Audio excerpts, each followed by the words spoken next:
Metsuyan Rabotai.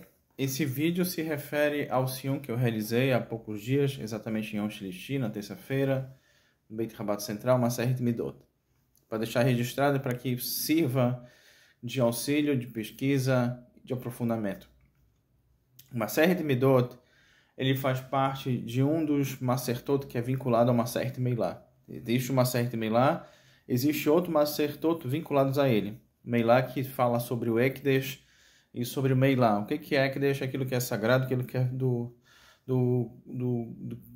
Kadosh, do Kodesh, que a gente não pode ter Anaá, que é para, por exemplo, elementos do templo.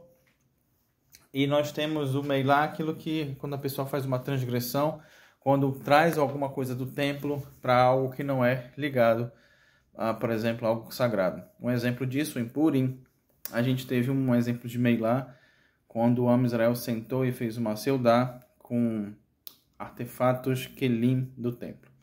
Bom, isso foi uma grande transgressão. Então, em relação a esse Masertot, nós temos o Maseret Meilá, seguido no Maseret Tamid, temos o Maseret Kinim, e por fim, depois dessa sequência, temos o Maseret Midot. O Maseret Midot, ele começa com a mesma Mishnah do Maseret Tamid, que fala sobre o Korban Tamid, o Korban de sempre, que é o Korban Rodá. Em relação ao Midot, ele começa dessa seguinte forma. Então, nós temos três.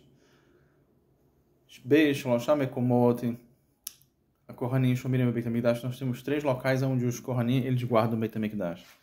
E desses três locais aí, o Ramba, o Rashi e o Bartenura, eles discutem sobre, por acaso, o Borei Olam precisa ter guardas para proteger. Então, no dia eu fiz um remes, ou seja, fiz uma correlação. Quando eu e minha esposa a gente foi para Londres, e lá um dos atrativos é a gente acompanhar a troca da guarda lá no Palácio de Buckingham. Então lá você vê que eles estão com uma arma muito simples, vão lá fazer a troca da guarda. Claro que se vier alguém fortemente armado pode fazer estrago. Claro que lá dentro eles têm pessoas fortemente armadas. Mas a ideia é para mostrar que o rei Charles III, que na época era a rainha Elizabeth, a ideia é mostrar que existe um kavod ao rei. Se o rei da Inglaterra tem kavod, imagine o Borei Olam, santo bendito seja o seu nome. Agora, em relação ao segundo capítulo, exatamente na Mishnah Vav, nós temos algo muito interessante que eu faço um vínculo com os Hassidim. Nós temos sobre os 13 portões. O que são esses 13 portões? Os 13 portões do templo, onde cada tribo poderia entrar. Existe um portão que era um clarim, que qualquer pessoa poderia entrar.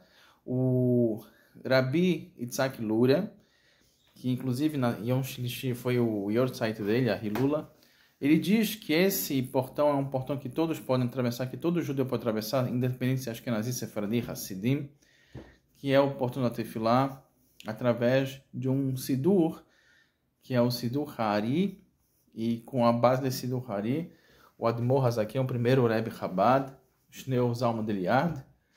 Ele criou o Sidur Tehilat Hashem, que é baseado no Sidur Hari, com adendos de Hassidut, e se retirou muito das Kavanot.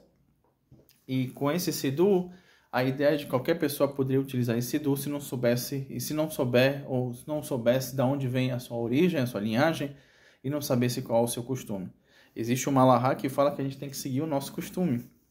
E é muito interessante, há muitos anos atrás, quando eu estava na sinagoga,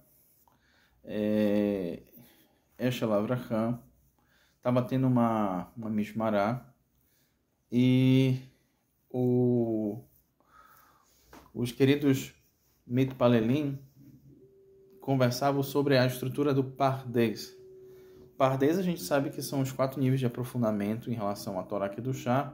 Agora, se a gente trocar a ordem, né, Pardes, que começa com Pei, Resh, Dalet e Samer. Se a gente trocar e colocar, por exemplo, o Samer na frente e depois colocar o Pei, o Resh e o Dalet. De Pardes, que é secreto, a gente vai dar a palavra Sefarad. Então, desde que o mundo é mundo, desde as diásporas da Espanha, Portugal, inclusive, a gente fazendo o adendo, um vínculo, em 1492 teve o tratado ou o decreto de Alhambra, através do rei Fernando e a rainha Isabel, que é a expulsão dos judeus da Espanha.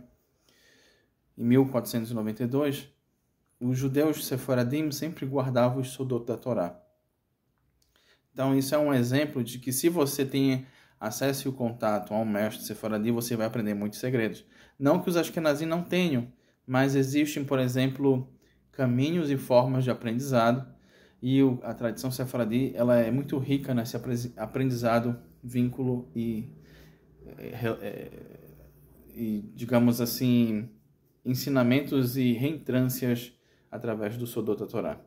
Lembrando que, fazendo só um remes muito bonito, o Sodot Torá, nós temos Sod, nós temos Samer, Vav, Dalet, que dá exatamente 70. Abra o Masechet Sanhedrin, ou seja, o Tratado do Sinédrio, exatamente na página 70, e você vai ver que é assim que o vinho entra, a verdade sai, e o vinho também tem a Gemátria de 70.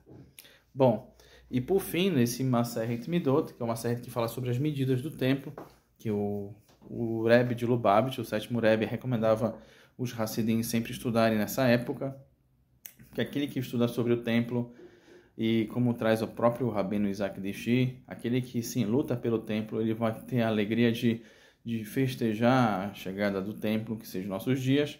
E as medidas também se referem às midot, aquilo que a gente deve aperfeiçoar, também tendo uma relação com o templo.